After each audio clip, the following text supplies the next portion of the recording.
ಸಂವಿಧಾನ ವಿರೋಧಿಯಾಗಿತ್ತು. ಸದರಿ ಕಾಯ್ದೆ ನ್ಯಾಯದ ಬೇಡಿಕೆಗೆ ವಿರುದ್ಧವಾಗಿ ಮುಸ್ಲಿಂ ಸಮುದಾಯವನ್ನು ಗುರಿಯಾಗಿರಿಸುವ ತಾರತಮ್ಯದ ನಿಲುವನ್ನು ಹೊಂದಿದೆ. ಕೇಂದ್ರ ಸರ್ಕಾರವು ನಿರಂತರವಾಗಿ ಸಂವಿಧಾನವನ್ನು ದುರ್ಬಲಗೊಳಿಸುವ ಪ್ರಜ್ಞೆಯಲ್ಲಿ ತೊಡಗಿದ್ದು, ಈ ಕಾಯ್ದೆಯು ಅವರ ಈ ಪ್ರತಿಕ್ರಿಯೆಯ ಮುಂದುವರಿಸುವ ಭಾಗವಾಗಿದೆ. ಪ್ರಜೆಗಳಿಗೆ ಮೂಲಭೂತ ಹಕ್ಕುಗಳನ್ನು ನೀಡುವ ಸಂವಿಧಾನದ ಅನೇಕ ಪರಿಚ್ಛೇದಗಳಿಗೆ ಈ ಕಾಯ್ದೆ ವಿರುದ್ಧವಾಗಿರುವುದಲ್ಲದೆ, ಸಂವಿಧಾನದ ಮೂಲ ಆಶಯವನ್ನು ಎತ್ತಿ ಹಿಡಿಯುವ ಸಂವಿಧಾನದ ಪೀಠಿಕೆಗೆ ವಿರುದ್ಧವಾಗಿರುತ್ತದೆ.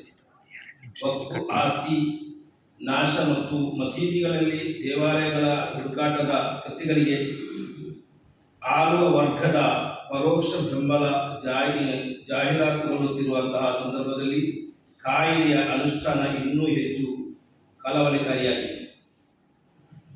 ವಕ್ಫ್ ನ್ಯಾಯಮಂಡಳಿಯ ಬದಲಿಗೆ ಸರ್ಕಾರದ ಪ್ರತಿನಿಧಿಯಾಗಿರುವ ಜಿಲ್ಲಾಧಿಕಾರಿಗೆ ವಕ್ಫ್ ಜಮೀನಿನ ಕಾನೂನು ಬದ್ಧತೆಯ ಅಧಿಕಾರ ನೀಡುವುದು, ವಕ್ಫ್ ಮಂಡಳಿಯಲ್ಲಿ ಇತರ ಸಮುದಾಯಗಳ ಧಾರ್ಮಿಕ ದತ್ತಿ ಸಂಸ್ಥೆಗಳ ಸ್ವರೂಪ ಮತ್ತು ಹಕ್ಕುಗಳಿಗೆ ವ್ಯತಿರಿಕ್ತವಾಗಿ ನೀಡುವುದು, ಮುಸ್ಲಿಮೇತರ ಸದಸ್ಯರನ್ನು ಸೇರಿಸುವ ತಾರತಮ್ಯ ನಿಲುವು, ಹಿಂದಿನಿಂದಲೂ ವಕ್ಫ್ ಆಸ್ತಿಯಾಗಿ ಬಳಸಿಕೊಂಡು ಬಂದ ವಕ್ಫ್ ಯೂಸರ್ ಕುರಿತು ಹಕ್ಕನ್ನು ತೆಗೆದುಹಾಕಿ ನೂರಾರು ವರ್ಷಗಳ ಹಿಂದಿನ ವಕ್ಫ್ ಆಸ್ತಿಗಳ ದಾಖಲೆಗಳನ್ನು ನೋಂದಾಯಿಸುವ ಬೇಡಿಕೆ ಇನ್ನೂ ಅನೇಕ ತಾರತಮ್ಯದಿಂದ ಕೂಡಿರುವ ಹಾಗೂ ಒಂದು ಸಮುದಾಯದ ಬಗ್ಗೆ ಸಕಾರಾತ್ಮಕ ಧೋರಣೆಯ ಮೇಲೆ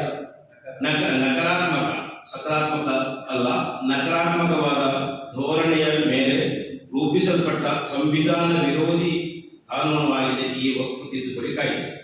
ಈ ತಾರತಮ್ಯದಿಂದ ಕೂಡಿದ ಸಂವಿಧಾನ ವಿರೋಧಿ ಕಾನೂನು ಉಡುಪಿ ಜಿಲ್ಲೆಯ ಅಲ್ಪಸಂಖ್ಯಾತ ಮತ್ತು ಪ್ರಜಾತಂತ್ರ ಪರ ಸಂಘ ಸಂಸ್ಥೆಗಳು ವ್ಯಕ್ತಿಗಳು ತೀವ್ರವಾಗಿ ವಿರೋಧಿಸುತ್ತಾರೆ. ಇದಕ್ಕಾಗಿ ವಕ್ಫ್ ಉಳಿಸಿ ಸಂವಿಧಾನ ರಕ್ಷಿಸಿ ಎಂಬ ವೇದಿಕೆಯ ಅಡಿಯಲ್ಲಿ ಅವರೆಲ್ಲರೂ ಒಂದುಗೂಡಿದ್ದು, ಈ ವೇದಿಕೆಯ ಅಡಿಯಲ್ಲಿ ವಕ್ಫ್ ತಿದ್ದುಪಡಿ ಕಾಯ್ದೆಯನ್ನು ವಿರೋಧಿಸಿ ತಾರೀಖು 30/5/2025 ಶುಕ್ರವಾರದಂದು, ಅಂದರೆ ಇದೇ ಬರುವ ಶುಕ್ರವಾರ, ಉಡುಪಿ ಮಿಷನ್ ಕಾಂಪೌಂಡ್ನಲ್ಲಿ ಬೃಹತ್ ಪ್ರತಿಭಟನಾ ಸಮಾವೇಶವನ್ನು ನಡೆಸಲಾಗುತ್ತಿದೆ. ಸಮಾವೇಶವನ್ನು ಆಯೋಜಿಸಿ ನಿರ್ಧರಿಸಲಾಗಿತ್ತು. ಆದರೆ ಬೇಕಾಗುವ ಎಲ್ಲ ಪೂರ್ವ ತಯಾರಿಗಳು ನಡೆದಿತ್ತು. ಸಾರ್ವತ್ರಿಕ ಬೆಂಬಲವು ವ್ಯಕ್ತವಾಗಿತ್ತು. ಆದರೆ ಬದಲಾದ ಸನ್ನಿವೇಶದಲ್ಲಿ ಪಾಕಿಸ್ತಾನ ವಿರುದ್ಧ ಸೈನಿಕ ಕಾರ್ಯಾಚರಣೆ ಹಿನ್ನೆಲೆಯಲ್ಲಿ ನಮ್ಮ ಸೈನಿಕರಿಗೆ ನೈತಿಕ ಬೆಂಬಲ ನೀಡುವ ಸಲುವಾಗಿ ಪ್ರತಿಭಟನೆಯನ್ನು ಮುಂದೂಡಲಾಗಿತ್ತು. ಈಗ ಆ ಮುಂದೂಡಲ್ಪಟ್ಟ ಪ್ರತಿಭಟನೆಯನ್ನು ಇದೇ ಬರುವ ಮೇ 30ರಂದು ಶುಕ್ರವಾರ ನಡೆಸಲು ಉದ್ದೇಶಿಸಲಾಗಿದೆ. ಈ ಪ್ರತಿಭಟನೆಗೆ ಉಡುಪಿ ಜಿಲ್ಲೆಯ ಪ್ರಜಾಪ್ರಭುತ್ವ ಮತ್ತು ಸಂವಿಧಾನ ಪರ ಜನತೆ ಹೆಚ್ಚಿನ ಸಂಖ್ಯೆಯಲ್ಲಿ ಬಂದು ನಮ್ಮ ಈ ಹೋರಾಟದಲ್ಲಿ ಕೈಜೋಡಿಸಬೇಕಾಗಿಯೂ, ಅದೇ ರೀತಿ ಪ್ರತಿಭಟನೆಯನ್ನು ಅತಿ ಹೆಚ್ಚಿನ ಸಂಖ್ಯೆಯಲ್ಲಿ ಜನರು ಬಂದು ಕಾರ್ಯಕ್ರಮದ ಯಶಸ್ಸಿಗೆ ಸಹಕರಿಸಬೇಕಾಗಿಯೂ, ಈ ಕಾರ್ಯಕ್ರಮವನ್ನು ಸಂಪೂರ್ಣ ಎಲ್ಲ ರೀತಿಯಿಂದ ಪ್ರಚಾರಕರಾಗಬೇಕಾಗಿಯೂ ಕೇಳಿಕೊಳ್ತಾ ಇದ್ದೇವೆ.